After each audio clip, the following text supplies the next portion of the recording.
Hello student, आप लोगों का बहुत बहुत स्वागत है आज के इस ऑनलाइन सेशन में।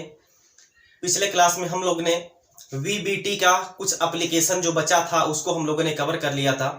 पिछले क्लास में हम लोगों ने जो उप संयोजन संख्या 4 होता है उसके लिए जो वीबीटी का यूज होता है, जो हाइब्रिडाइजेशन होता है इसमें ESP3 और DSP2, उसके बारे में हम लोग एक्सप्लेन किए थे। उसके बारे में हम आपको एक्सप्लेन किए थे।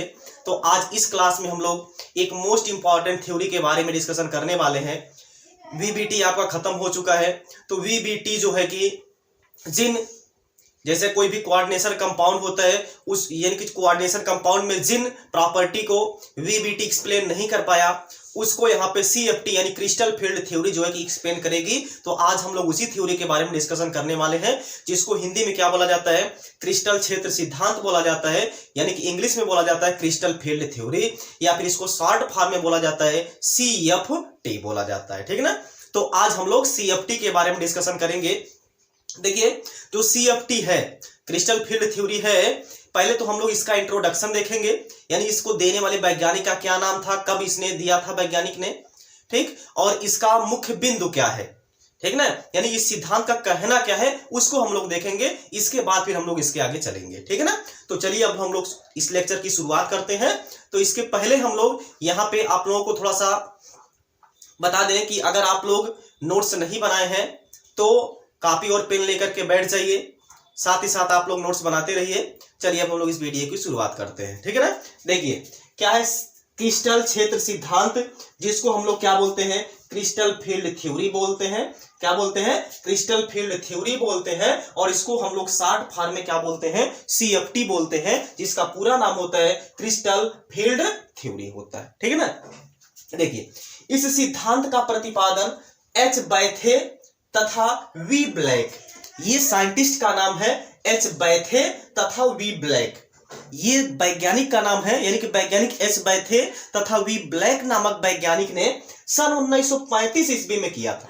यानी कि ये जो CFT है क्रिस्टल फील्ड थ्योरी है, इस सिद्धांत को देने वाले वैज्ञानिक का क्या नाम है, H. बैथे तथा V. ब्लैक ने दिया था। कितने ईस्वी में, सन 1935 ईस्वी में। ठीक है ना, दिया था। इस सिद्धांत के मुख्य बिंदु निम्नलिखित है। इस सिद्धांत का क्या कहना है वो यहाँ पे नीचे बताया गया है।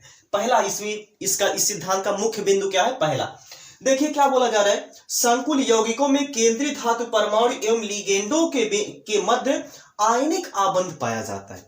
ये मोस्ट इंपॉर्टेंट पॉइंट यहाँ पे बोला गया है। क्या बोला गया है कि जो केंद्रीय धातु परमाणु होता है और लिगेंड होता है, जो केंद्रीय धातु परमाणु यानी सेंट्रल मेटल एटम और लिगेंड के बीच का जो बॉन्ड होता है वो कैसा बॉन्ड होता है, यहाँ पे आयनिक बॉन्ड होता है, यानी पोलर बॉन्ड होता है, पॉजिटिव और निगेटिव जिसमें जनरेट हो सके ऐसा बॉन्ड यहाँ पे होता है। ये किसका कहना है, V. ब्लैक तथा H. बैथे साहब का कहना है।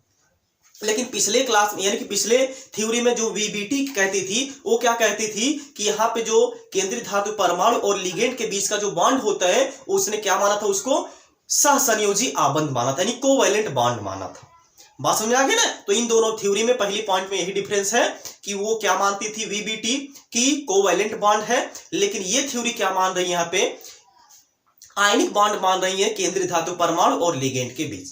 तो इसका पहला पास्टुलेट है, इसका पहला मुख्य बिंदु है कि केंद्रीय धातु परमाणु और लिगेंड के बीच में जो बॉन्ड बनता है वो कैसा बॉन्ड होता है, आयनिक बॉन्ड होता है। ठीक, दूसरी पॉइंट की तरफ चलते हैं।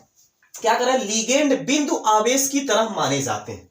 अब भाई देखिए, जब आयनिक आबंध है यहाँ पे तो इसमें आयन होंगे, एक पॉजिटिव और दूसरा निगेटिव, तो एक इसीलिए यहाँ पे क्या बोला गया है, आप यानी कि लिगेंड बिंदु आवेश की तरह कार्य करते हैं।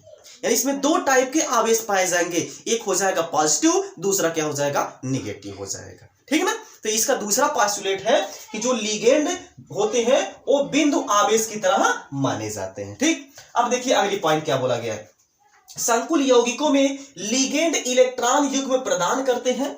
क्या बोला जा रहा है कि संकुल यौगिकों में लिगेंड इलेक्ट्रॉन युग्म प्रदान करता है, जबकि केंद्रीय धातु परमाणु के रिक्त कक्षक इन इलेक्ट्रॉन युग्म को क्या करते हैं, ग्रहण करते हैं। सीधा सीधा मुद्दा इसका यहाँ पे ये है, ये बोल रहा है कि जो लिगेंड होते हैं, जो कॉम्प्लेक्स कंपाउंड में जो लिगेंड होते हैं वो क्या करते हैं, लोन पेयर ऑफ इलेक्ट्रॉन को डोनेट करते हैं, लोन पेयर ऑफ इलेक्ट्रॉन को देते हैं, और जो केंद्रीय धातु परमाणु का रिक्त ऑर्बिटल होता है, जो केंद्रीय धातु परमाणु का रिक्त ऑर्बिटल होता है वो उसको क्या करता है, लोन पेयर ऑफ इलेक्ट्रॉन को ग्रहण करता है, एक्सेप्ट करता है। बात समझ आ गई ना। तो ये इसका तीसरा पोस्टुलेट है। पहला इसका पोस्टुलेट क्या कह रहा है यहाँ पे कि जो केंद्रीय धातु परमाणु होता है और लिगेंड होता है, इसके बीच में जो बॉन्ड बनता है वो कैसा बॉन्ड बनता है, आयनिक बॉन्ड बनता है। दूसरा यहाँ पे क्या बोला गया है कि जो लिगेंड होते हैं वो बिंदु आवेश की तरह कार्य करते हैं। अब तीसरा पोस्टुलेट यहाँ पे ये बोला जा रहा है कि जो केंद्रीय धातु परमाणु होते हैं वो क्या करते हैं, रिक्त डी ऑर्बिटल, इसमें तो क्या होता है, रिक्त डी ऑर्बिटल होता है। तो जो लिगेंड होते हैं वो क्या करते हैं, लोन पेयर ऑफ इलेक्ट्रॉन को डोनेट करते हैं, यानी कि दान करते हैं। और वो जो केंद्रीय धातु परमाणु होते हैं वो क्या करते हैं, लोन पेयर ऑफ इलेक्ट्रॉन को एक्सेप्ट करते हैं। बात समझ में आ गई ना। तो ये हो गया इसका तीसरा पोस्टुलेट। अब इसको आप लोग नोट कर लीजिए। इसके बाद हम लोग चौथे पोस्टुलेट की तरफ चलते हैं। इसको आप नोट कर लीजिए।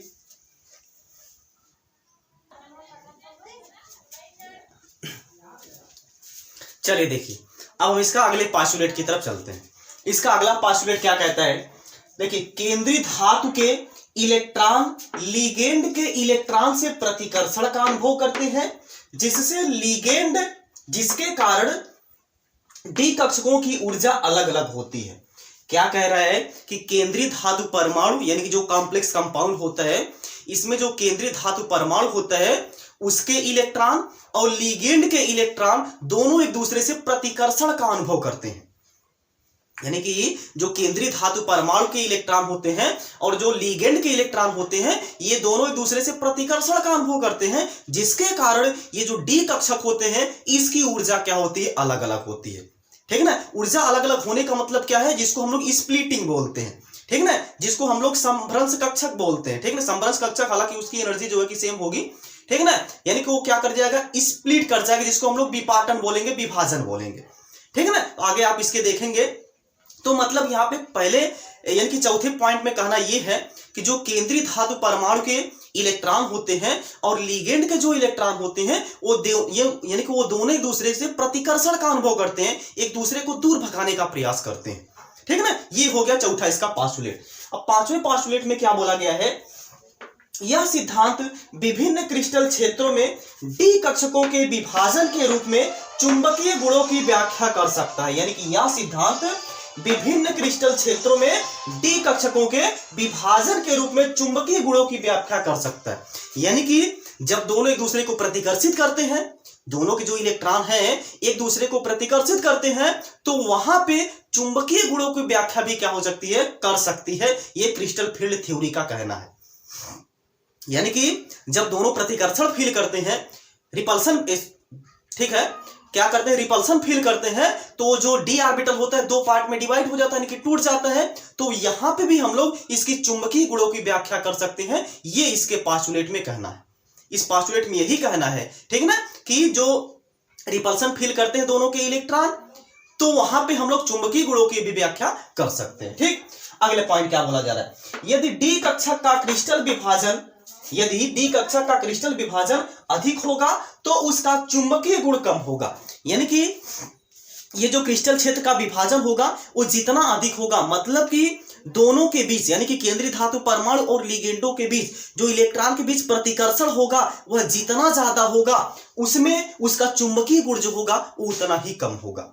बात समझ आ रही है। यानी कि केंद्रीय धातु परमाणु और लिगेंड के जो इलेक्ट्रॉन होते हैं वो जितना ज्यादा एक दूसरे से प्रतिकर्षण फील करेंगे वो उतना ही कम चुंबकीय गुण को प्रदर्शित करेगा, क्योंकि अयुग्मित इलेक्ट्रॉनों की संख्या कम होगी। भाई जब यहाँ पे अभी आप देखेंगे, हालांकि इसमें जब हम लोग क्रिस्टल क्षेत्र विभाजन पढ़ेंगे तो उसमें आपको बताया जाएगा। ठीक है ना। तो जब क्रिस्टल क्षेत्र विभाजन होता है तो उसमें क्या होता है, जो डी ऑर्बिटल होते हैं दो पार्ट में टूट जाते हैं। ठीक है ना। कभी कभी इजी वाला ऊपर यानी कि दो पार्ट में टूट जाता है, जिसको हम लोग क्या बोलते हैं, इजी बोलते हैं, और दूसरे को क्या बोलते हैं, T2G बोलते हैं। बात समझ में आ गई ना। तो इसमें यही बोला गया है कि जो प्रतिकर्षण जितना ज्यादा होगा लिगेंड और इलेक्ट्रॉन, लिगेंड के इलेक्ट्रॉन और धातु के इलेक्ट्रॉन के बीच में, उनका जो चुंबकीय गुण होगा उतना ही कम होगा, क्योंकि अयुग्मित इलेक्ट्रॉनों की संख्या क्या होगी, उतनी ही कम होगी।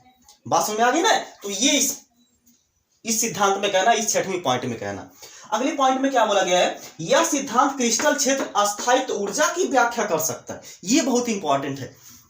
यानी कि ये जो सिद्धांत है क्रिस्टल क्षेत्र अस्थायित्व ऊर्जा यानी कि क्रिस्टल फील्ड स्टेबलाइजेशन एनर्जी, जिसको हम लोग CFSE बोलते हैं, इसकी ये क्या कर सकता है, व्याख्या कर सकता है। लेकिन इसके पहले जो भी सिद्धांत है, चाहे VBT ले लीजिए, चाहे जो ले लीजिए, चाहे वर्नर थ्योरी ले लीजिए, इसमें इसके बारे में कुछ भी यानी एक्सप्लेनेशन नहीं किया गया था। ये जो थ्योरी है, ये थ्योरी आई तो ये थ्योरी कहती है कि भैया हम CFSE की भी गणना करके बता देंगे कि किसी भी क्रिस्टल क्षेत्र में यानी कि जब विभाजन हो रहा है तो उसमें जो CFSE है, क्रिस्टल क्षेत्र विभाजन जो ऊर्जा है वह कितना होगा, उसको हम यहाँ पे बता सकते हैं। बात समझ में आ गई ना। तो ये था इसका पास्टुलेट, किसका, क्रिस्टल फील्ड थ्योरी का। अब अगले क्लास में हम लोग देखेंगे क्रिस्टल क्षेत्र विभाजन के बारे में। क्रिस्टल क्षेत्र विभाजन 2 के लिए हम लोग को पढ़ना है, एक पढ़ना है अष्टफलकीय के लिए, दूसरा पढ़ना है हम लोग को चतुष्फलकीय के लिए, ठीक है ना। तो पिछले क्लास में हम लोग इसके यानी कि अगले क्लास में हम लोग इसके बारे में डिस्कशन करेंगे। तो अब हम लोग मिलते हैं नेक्स्ट क्लास में। जहां पे भी रहिए आप लोग स्वस्थ रहिए, मस्त रहिए, अपने माता पिता का ख्याल रखिए। अब मिलते हैं नेक्स्ट क्लास में। जय हिंद, जय भारत।